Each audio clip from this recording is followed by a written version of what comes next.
ठीक है, कल हमने गतिज ऊर्जा पढ़ी, ये कितनी होती है 1/2 mv स्क्वायर। आज पढ़ेंगे गतिज ऊर्जा तथा संवेग में संबंध।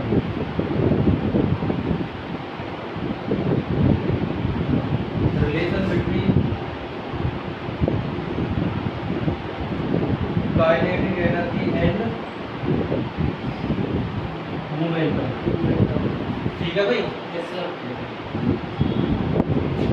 यानी कि काइनेटिक एनर्जी के ई और मोमेंटम यानी कि पी। इनमें हमें रिलेशन लेकर आना क्या होता है। ठीक है, तो इसके लिए हम क्या लेंगे, सबसे पहले लिखेंगे हम जानते हैं कि वी नोट है, हम जानते हैं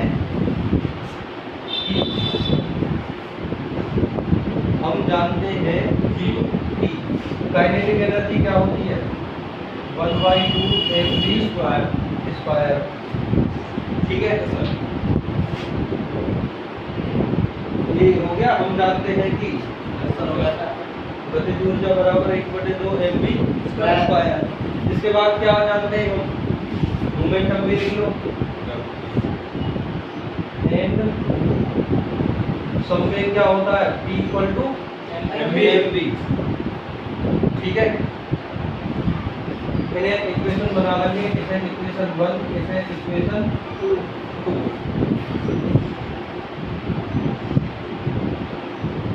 अब क्या करें हम, देखो मैं इक्वेशन 1 ले रहा हूँ फ्रॉम इक्वेशन 1। तो ये है काइनेटिक एनर्जी 1/2 mv स्क्वायर। तो इसमें m की मल्टीप्लाई m की डिवाइड की हमने। Kinetic energy same as it is, m की मल्टीप्लाई m की डिवाइड। अरे इन्हें काटेंगे, इससे कोई फर्क थोड़ा ही पड़ेगा। ठीक, तो ये ऊपर क्या हो जाएगा, देखो 1/2 m की मल्टीप्लाई m में करेंगे तो क्या हो जाएगा v स्क्वायर अपॉन m। कोई समस्या? ठीक, इसे लिख सकते हैं 1/2, ये हो जाएगा mv का स्क्वायर अपॉन m। mv को क्या लिख सकते हैं हम, mv को क्या लिख सकते हैं v। तो काइनेटिक एनर्जी क्या हो जाएगी 1/2 v स्क्वायर अपॉन m, या इसे नॉर्मल क्या कह देते हैं, kinetic energy equal to v square upon m। ये किसमें रिलेशन होता है, काइनेटिक एनर्जी और मूवमेंट में। ठीक है सर, करो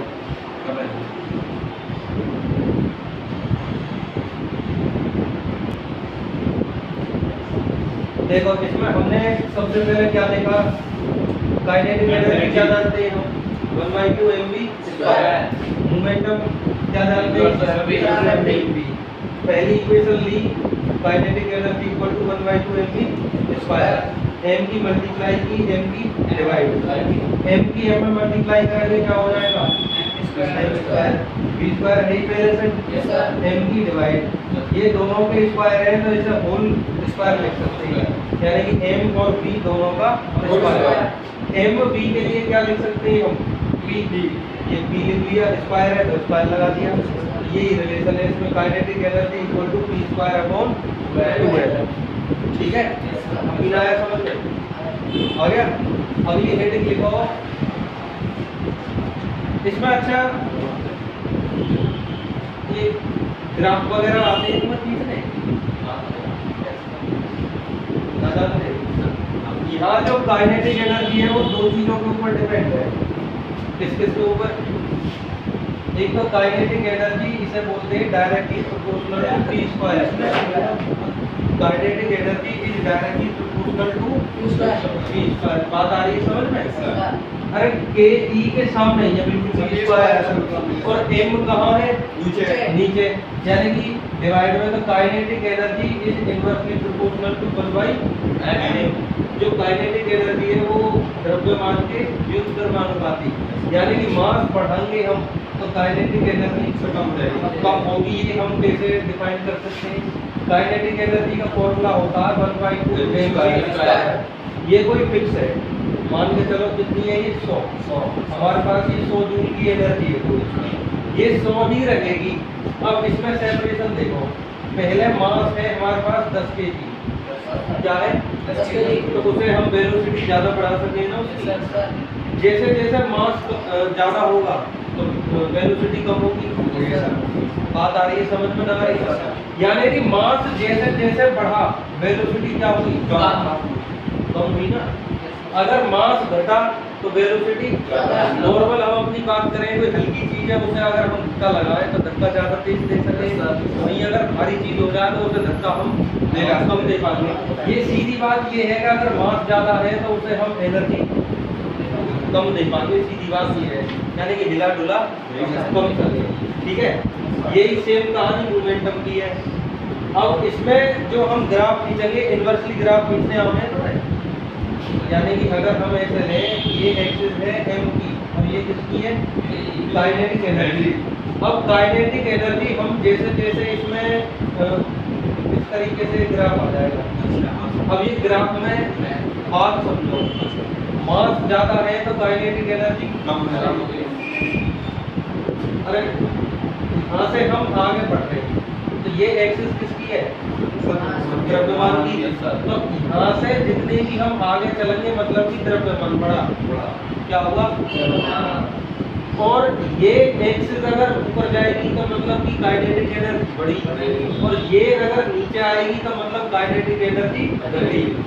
अब यहाँ से हम आगे तो बढ़े तो मतलब कि मास तो बढ़ा, मगर यहाँ से क्या हो गई, हम नीचे खिसके थे, यानी कि काइनेटिक एनर्जी क्या हुई, मास बढ़ा तो काइनेटिक एनर्जी क्या हुई, ठीक है। ये इसका ग्राफ हो गया बनाने के बाद। आगे बढ़े तो मतलब मास बढ़ा, नीचे आए तो मतलब काइनेटिक एनर्जी कम हुई।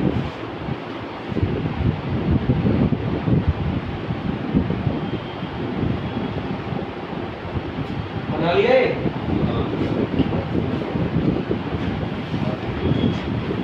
और पूछा किसी को पूछना हो तो?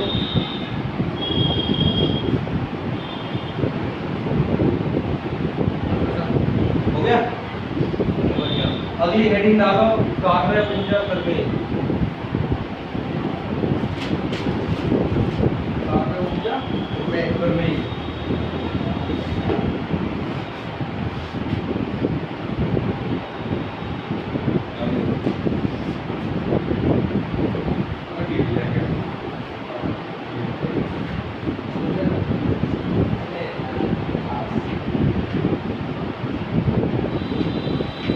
वर्क एनर्जी त्वरण, ठीक है। कार्य ऊर्जा प्रमेय।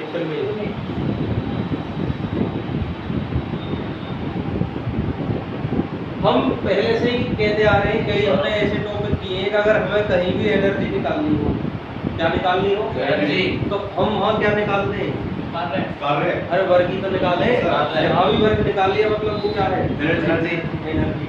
इस वर्क एनर्जी त्वरण का क्या है कि कोई भी ऑब्जेक्ट है अगर हम उसका वर्क कर रहे हैं, क्या कर रहे हैं, वर्क, ये हम ही खूब अच्छे से समझेंगे। वर्क कर रहे हैं तो उसकी काइनेटिक एनर्जी में चेंज आ जाता है, क्या आ जाता है, चेंज। अब ये हम ध्यान से समझेंगे, ये स्टेटमेंट है इसका। कोई भी वस्तु है अगर उसमें हम कार्य कर रहे हैं तो मतलब उसकी जो गतिज ऊर्जा है उसमें क्या हो जाएगा, परिवर्तन। ये समझने की कोशिश करेंगे हम। स्टार्टिंग से चले हम न्यूटन के पहले नियम से। न्यूटन के पहले नियम ने क्या बात करी, फर्स्ट लॉ ऑफ न्यूटन। अगर कोई वस्तु ऑब्जेक्ट अगर रुकी हुई है तो वो चल रही है तो कब तक, जब तक उस पर कोई बाह्य बल, पहली बात। अगर चल रही है, मोशन में है तो मोशन में ही रहेगी, रेस्ट में है तो कब तक, जब तक इस पर कोई एक्सटर्नल फोर्स ना लगाएगा। ये बात आगे समझ में। कोई वस्तु चल रही है, चलती रहेगी, रुकी हुई है, रुकी रहेगी, कब तक, जब तक इस पर कोई फोर्स ना लगाए। अब हमने एक बात कही कि हमने किसी वस्तु पर कार्य किया, क्या किया, बात समझने की कोशिश करना। कार्य किया, कार्य का मतलब क्या है, बल गुणा फोर्स इनटू। अगर बॉडी डिस्प्लेस ना हुई, बिल्कुल भी डिस्प्लेस है, जीरो कार्य किया नहीं किया, वर्क क्या होगा? जीरो। अगर हम किसी चीज को धक्का दे रहे हैं, उसमें बल लगा रहे हैं, अगर वो हमसे हिल ना रही बिल्कुल भी, तो हमने उस पर कोई भी कार्य नहीं किया। अगर वो थोड़ी सी भी हिल गई, तो जितना बल लगाया वो और जितना वो डिस्प्लेस हुई, दोनों की मल्टीप्लाई करेंगे तो हमने उसके ऊपर इतना कार्य किया। बात आगे समझ में? कार्य हमें कब मिलेगा? जब कोई वस्तु विस्थापित हो जाएगी। ये बात समझ में आ गई? सबसे पहले हमने क्या समझा? रुकी हुई है या चल रही है, तो वो उसी अवस्था में रहेगी तब तक जब तक उस पर कोई बल।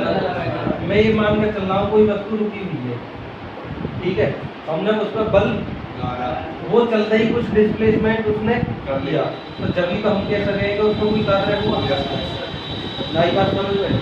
कार्य हम जब ही तो कह सकें कार्य हुआ। रुकी हुई है, वो रुकी हुई हमने चला बल लगा के, यानी कि उसमें कुछ विस्थापन हुआ, यानी कि उस पर हमने कार्य किया। बात आ गई समझ में? काइनेटिक एनर्जी क्या होती है? बात आ गई समझ में? अगर ये चल रही है, वेलोसिटी है, तो काइनेटिक एनर्जी है। अगर ये जीरो है तो क्या है? यानी कि रुकी हुई है तो काइनेटिक एनर्जी भी क्या है? जीरो। ये रुकी हुई ही तो काइनेटिक एनर्जी कितनी? जीरो। और अगर ये हम रुकी हुई पे हमने क्या लगा दिया? कार्य कर दिया उसके ऊपर, तो वो चल रही तो कुछ स्पीड आ गई। स्पीड आ गई ना? स्पीड आ गई, मैंने मान के चलो 5 की आ गई स्पीड, तो यहाँ हमें कुछ काइनेटिक एनर्जी मिल रही। तो काइनेटिक एनर्जी बदली ना बदली? पहले रुकी हुई, अब कुछ मिल गई, तो जो कार्य हमने किया उसी में तो ये काइनेटिक एनर्जी बदली। भाई जो हमने कार्य किया उसने ही तो ये गतिज ऊर्जा में परिवर्तन लाया। तो इसे ही स्टेटमेंट को क्या कहते हैं? जब हम किसी वस्तु पर कोई कार्य करें तो वो कार्य क्या करें? वस्तु की गतिज ऊर्जा में परिवर्तन करता है। लिखो, ये बात आ गई समझ में? लिखो जल्दी।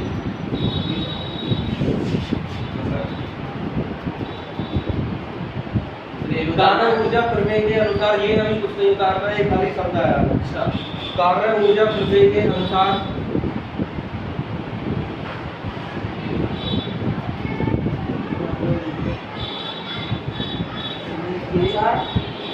कार्य ऊर्जा प्रमेय के अनुसार किसी बल द्वारा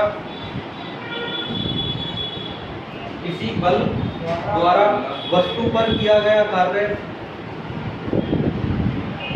किसी बल द्वारा वस्तु पर किया गया कार्य वस्तु की गतिज ऊर्जा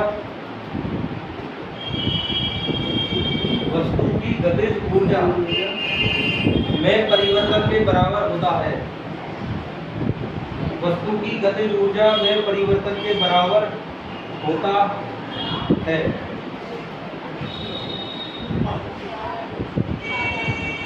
ठीक है, इसे हम डायरेक्ट लिख सकते हैं W इक्वल टू डेल्टा के। W इक्वल टू डेल्टा के। अब इसका प्रूफ लिखेंगे, W इक्वल टू डेल्टा के। इसका प्रूफ कराओ, ये कैसे आएगा?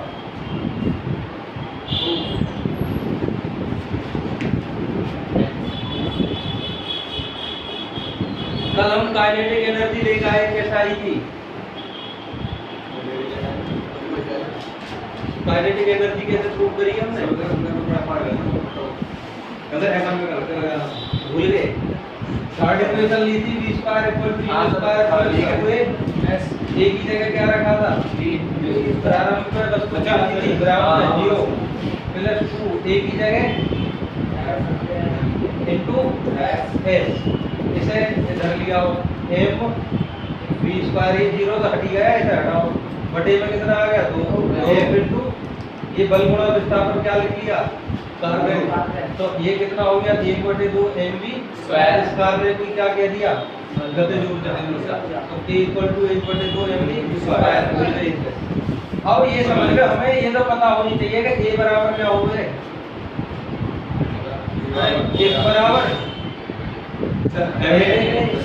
दूसरे नियम क्या हुए ना? जब भूल गए? अरे पहला नियम तो यही था, ब्राह्म में ब्राह्म रहेगी, गति में कब तक? दूसरा n इक्वल टू देखो न्यूटन के हाँ न्यूटन के गति विषयक द्वितीय नियम से गति विषयक द्वितीय नियम से न्यूटन के गति विषयक द्वितीय नियम से from Newton second law of motion. यहाँ से एक ही वैल्यू क्या हो जाएगी F अपॉन इक्वेशन नंबर 1।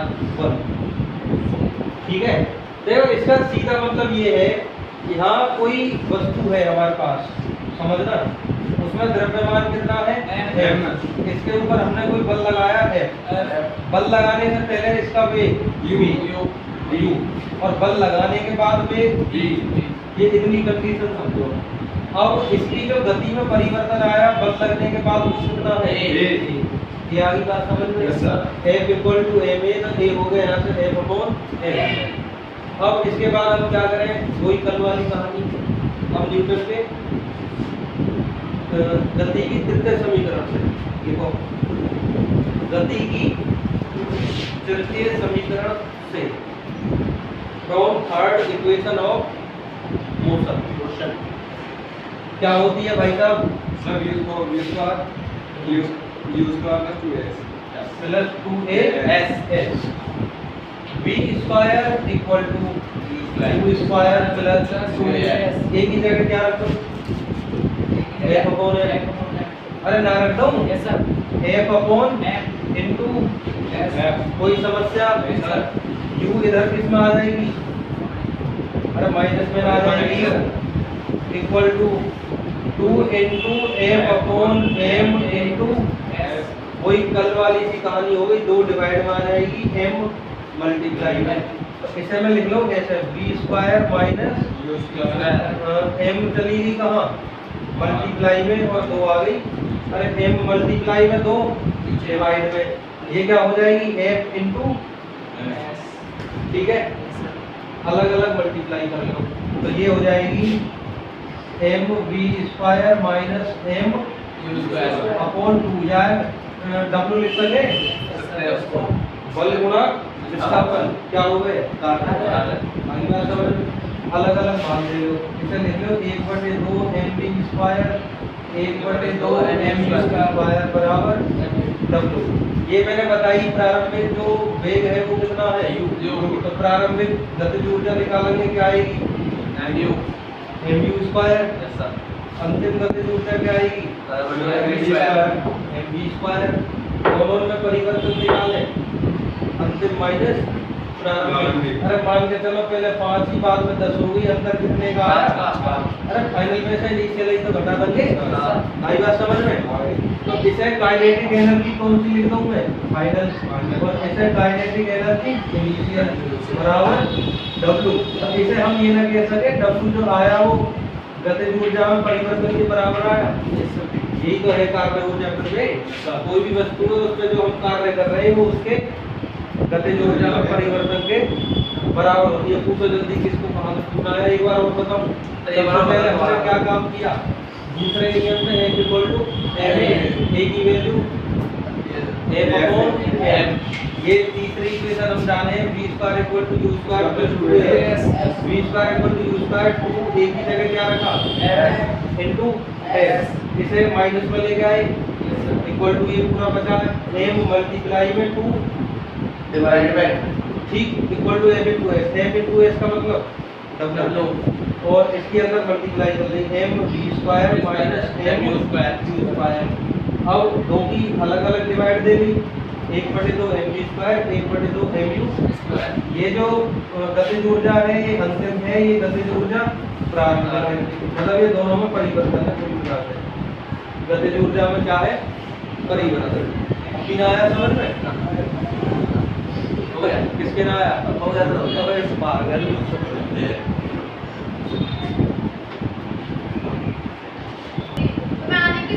चलो अगली हेडिंग लिखो अब जल्दी।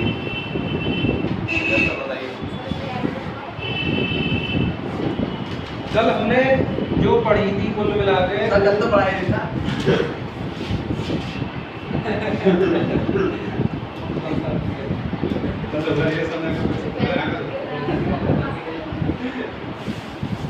ऊर्जा के प्रकार पढ़े थे हमने पहले।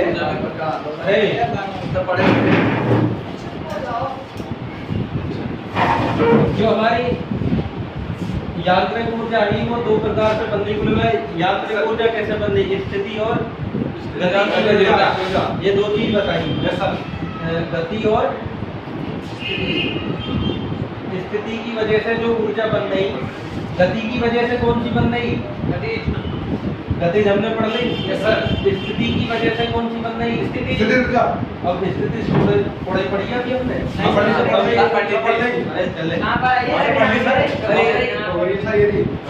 हेडिंग डालो स्थिति ऊर्जा।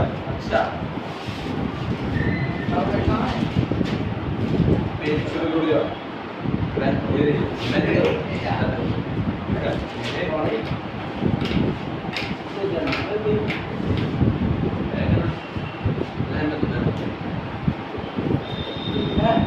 स्थितिज ऊर्जा कैसे आ रही, कोई भी वस्तु है उसकी स्थिति की वजह से उसमें जो ऊर्जा है उसे क्या कहते हैं, स्थितिज ऊर्जा। ठीक है, लिखो जल्दी। सर किसी वस्तु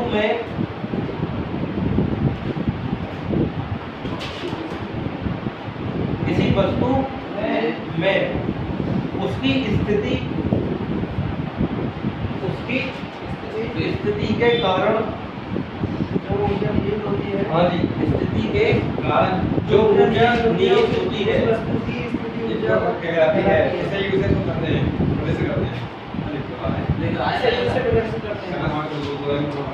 अरे लिख ले हो गया।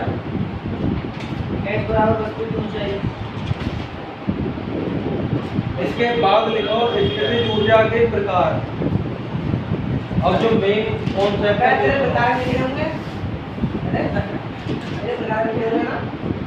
स्थितिज ऊर्जा के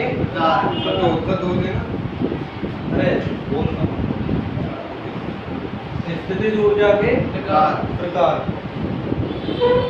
इनमें डायरेक्टली हेडिंग बना के चलते रहो सीधे। पहला नंबर लिखो गुरुत्वीय स्थितिज ऊर्जा। गुरुत्वीय स्थितिज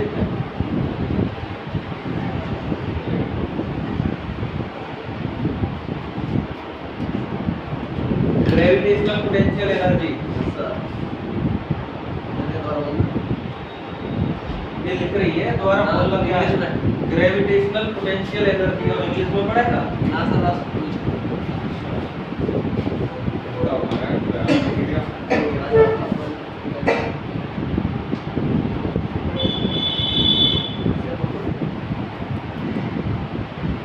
देखो इसमें नाम क्या है, गुरुत्वीय स्थितिज ऊर्जा।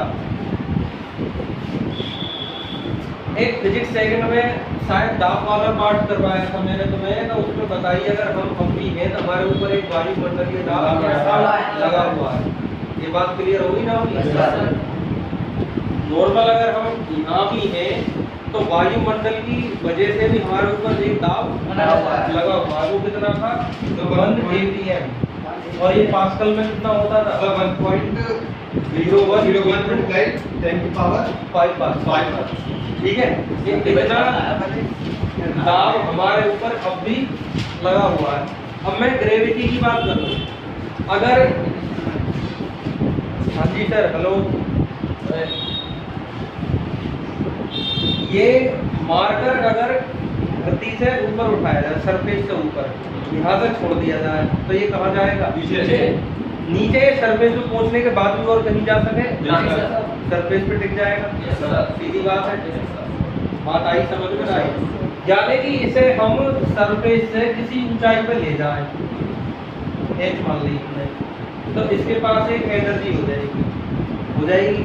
वो एनर्जी से क्या करेगी, नीचे लाने में मदद करेगी। ये बात आ गई समझ में? अगर ये यही सरफेस पे है तो इसमें कोई भी एनर्जी नहीं है। ये बात आ गई समझ में? एक हमने एक बात पढ़ी कि कोई भी अगर यहाँ वस्तु रखी हुई है तो उसमें एक बल लगता है कितना, mg। अब इसे जितनी भी ऊंचाई पे हम लेकर जाएंगे ऊपर, उतने की ही इसमें क्या करते हैं हम, तो वही इसमें ऊर्जा निहित होती जाएगी। एक सीधी सीधी बात ये समझो, कार्य करेंगे तो किसमें परिवर्तन आएगा? गतिज ऊर्जा में परिवर्तन आएगा। या सीधा सीधा एक कॉन्सेप्ट समझो, हम कहीं भी कार्य कर रहे हैं तो वो कार्य उस वस्तु में किस रूप में संचित हो जाएगा? ऊर्जा के रूप में। अब ये ऊर्जा है क्या, वो समझते हैं। ये वस्तु थी पहले बिल्कुल ग्राउंड स्टेट पे, ठीक है, इस पर कितना बल लगा? अरे बल ही तो है, हमें इसके ऊपर कार्य करना। बल क्या कार्य क्या होता है? बल गुणा। अरे यही तो हो गए ना, हो गए भाई, बात समझ में? कार्य बराबर बल गुणा इस वस्तु पे बल कितना लगा हुआ है? mg। मैं मान के चल रहा हूँ ये कितनी विस्थापित करी? अरे तो यही तो कार्य किया हमने इस पे। h ऊंचाई पे ले गए यानी कि बल गुणा स्थापन, यही तो कार्य है। ये कार्य इस वस्तु में किस रूप में संचित हो जाएगा? गुरुत्वीय स्थितिज ऊर्जा। बात आ गई समझ में? ठीक है, देखो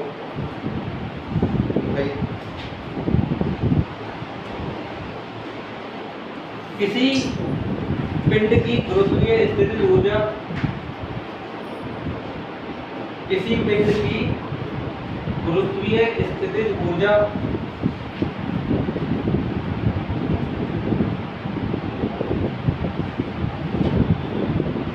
उसे पृथ्वी तल से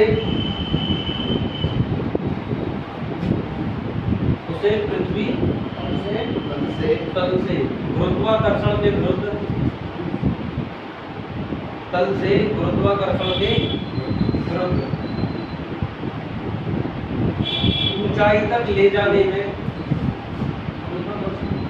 के विरुद्ध ऊंचाई तक ले जाने में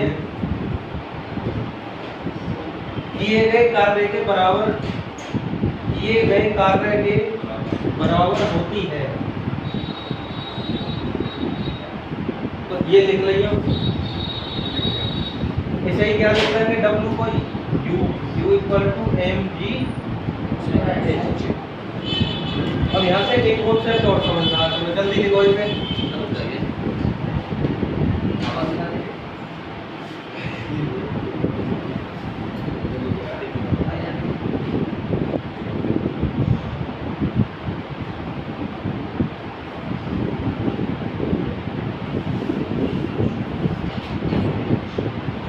ये हो गया भाई साहब? हो गया।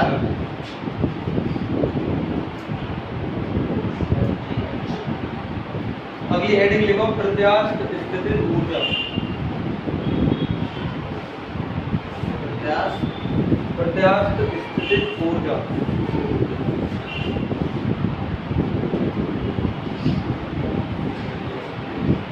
ये चैप्टर पढ़ाया था तुम्हें प्रत्यास्थता, भूल गए?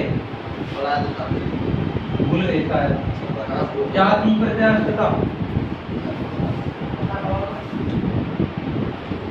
बताओ। कोई वस्तु है, हम उसका रूप बिगाड़ रहे हैं। रबड़ का एग्जाम्पल दिया था मैंने, रूप बिगाड़ रहे हैं उसका। अगर हम उसके ऊपर जो बल लगाया हुआ है उसे हटा लें तो वस्तु वापस अवस्था में आ जाएगी। भूल गए? वस्तु के इस गुण को ही क्या कहते थे? याद आ रही है? वो लौट रही थी तो मैंने बताई थी, उसमें एक बल लगता है, उसे कहते हैं विरूपक बल। आ रही है कुछ याद? और जिससे उसके रूप को बिगाड़ते थे उसे कहते थे विरूपक बल, और जिससे वो वापस आती थी उसे क्या कहते थे? प्रत्यानयन बल। क्या कहते थे? प्रत्यानयन बल। अब एक बात ये मान के चलो, मैंने एक स्प्रिंग ली, ये प्रारंभ में इसकी लंबाई कितनी है? ठीक है, इसे कुछ बल लगा के खींचा गया, ठीक है, खींच के इतना खींच लिया गया, इसकी लंबाई बढ़ कितनी गई? ये मान ली मैंने x। कितनी बढ़ गई? बात समझ में आ रही है ना आ रही? जो हमने इसके ऊपर बल लगाया उसकी वजह से इसकी लंबाई बढ़ कितनी गई? x। जब ये हम बल हटाएंगे तो ये वापस एक दूरी कम होगी इसकी, वो बल लगेगा इसके ऊपर, उसे क्या करेंगे? प्रत्यानयन बल। क्या करेंगे? कितनी दूरी कम होगी? बल भी लगा, दूरी भी कम हुई, तो मतलब यहाँ क्या हुआ? ये कार्य कोई भी ऐसी स्थिति जहाँ प्रत्यास्थता दिख रही हो हमें, यानी कि हमने वस्तु का आकार बिगाड़ा, बल लगाने के बाद वापस वस्तु उसी आकार में आ गई, वहाँ कैसी स्थिति ऊर्जा होगी? प्रत्यास्थ स्थिति ऊर्जा। इतनी बात आ गई समझ में? देखो इसमें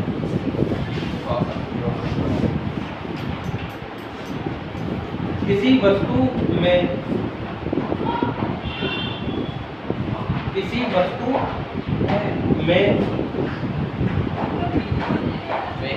उसके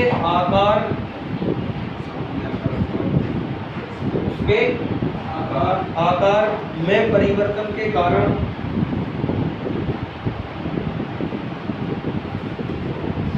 जो कार्य करने की क्षमता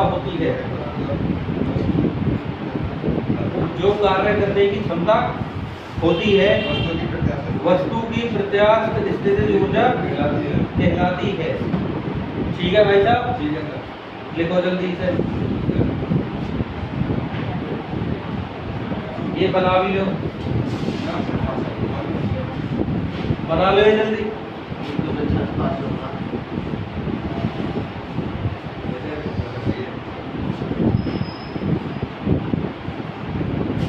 देखो इसमें सामने जो हम बल लगा रहे हैं ना, वो कितना माना मैंने? F। अब इसमें अंदर की ओर जो काम करेगा वो माना मैंने प्रत्यानयन बल Fs। कितना माना? Fs। प्रत्यानयन बल का काम क्या हो गए? जो रूप बिगड़ गया है उसे वापस लेके आना। ठीक है, ये लगाया हुआ बल और प्रत्यानयन बल दोनों बराबर होते हैं। ठीक है, हो गया, ये बना लिया सर। ठीक है, ये दोनों बन गए। अब इसके बाद मैं लिख रहा हूँ प्रत्यानयन बल। लिखो प्रत्यानयन बल, ये हमेशा -x के अनुपाती होता है, इसके -x के। इसका क्या मतलब है?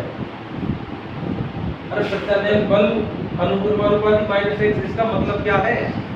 तो इसमें लगी ये जो हम बल लगा रहे हैं ये तो विरूपक बल हुआ। प्रत्यानयन बल इसे हमेशा कम करेगा ना, जो लंबाई बढ़ रही है उसका क्या करेगा? विरोध करेगा। तो इसका मतलब ये क्या आ जाएगा? -x। तो Fs यहाँ एक कांस्टेंट आ जाता है k, Fs = -k देखो k क्या है यहाँ? है नियतांक, जिसे स्प्रिंग नियतांक कहते हैं। क्या कहते हैं? स्प्रिंग नियतांक। जहाँ के एक नियतांक है जिसे स्प्रिंग नियतांक कहा जाता है।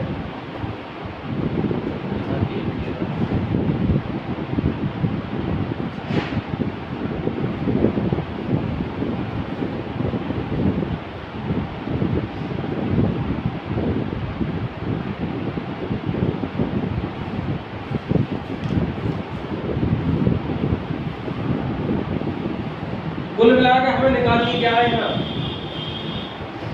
अरे कार्य निकालना है, जो कार्य आ जाएगा वही क्या हो जाएगी? ऊर्जा। प्रत्यास्थ स्थिति ऊर्जा हो जाएगी ना। सारी बात समझ में? ये मैंने कई बार बताई है, कोई भी ऊर्जा निकालनी हो वहाँ निकालना क्या है हमें? कार्य कैसे निकालें? बल गुणा विस्थापन। तो हमने बल लगाया कितना? ये वाला F। ये F होगा कितना? इसका विपरीत बिल्कुल, ये दोनों बराबर। मैं अगर ये बात करूं कि F को होगा कितना? बिल्कुल माइनस होगा किसका? Fs का। अब Fs है कितना? माइनस तो ये है और ये खुद माइनस का kx है। तो F जो आया वो कितना होगा? kx। F कितना होगा? ks। बात आ गई समझ में? ठीक, इक्वेशन नंबर बनाओ।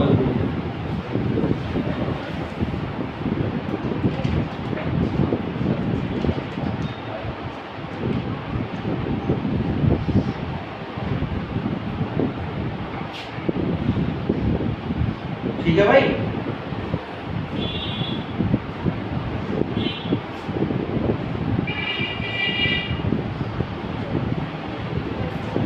अब इसे लिखेंगे स्प्रिंग की लंबाई में सूक्ष्म वृद्धि। स्प्रिंग की लंबाई में सूक्ष्म वृद्धि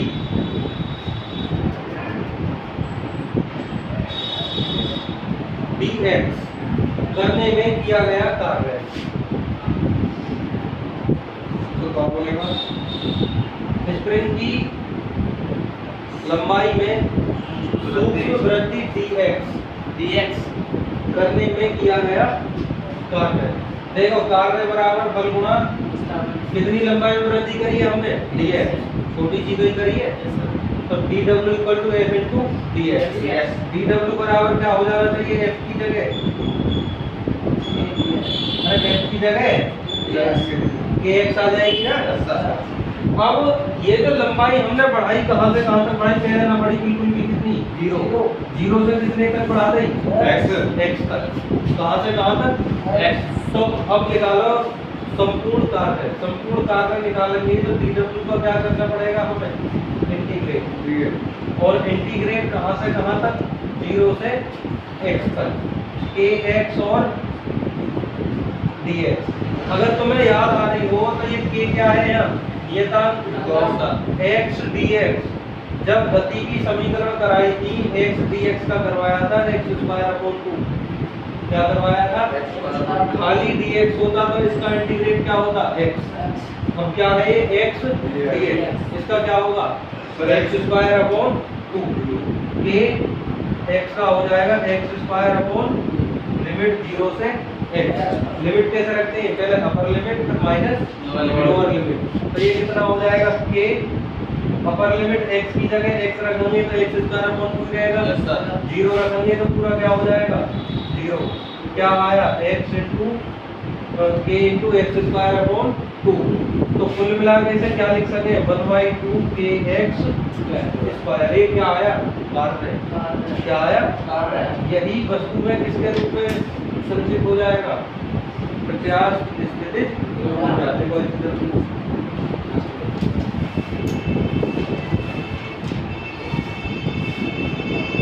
बताओ जल्दी।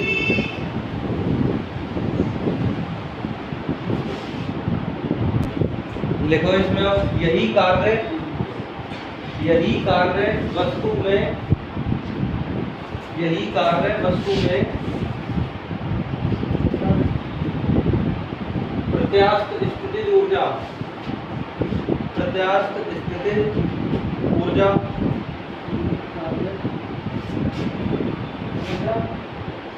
में संचित हो जाता है, के रूप में प्रत्यास्थ स्थितिज ऊर्जा के रूप में संचित हो जाता है।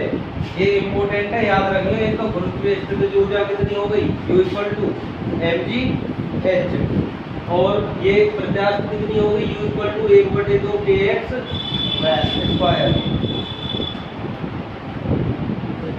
दोबारा बता दे पाओ। अरे पहली गुरुत्वीय स्थितिज ऊर्जा थी वो कितनी आई, mgh। ये प्रत्यास्थ स्थितिज ऊर्जा है, ये कितनी आई, 1/2 kx²। ये बस इतनी याद रखियो, ये मिलती जुलती कौन सी है, गतिज ऊर्जा की तरह। गतिज ऊर्जा कितनी, 1/2 mg²। ये कितनी है, 1/2 kx²। ठीक है।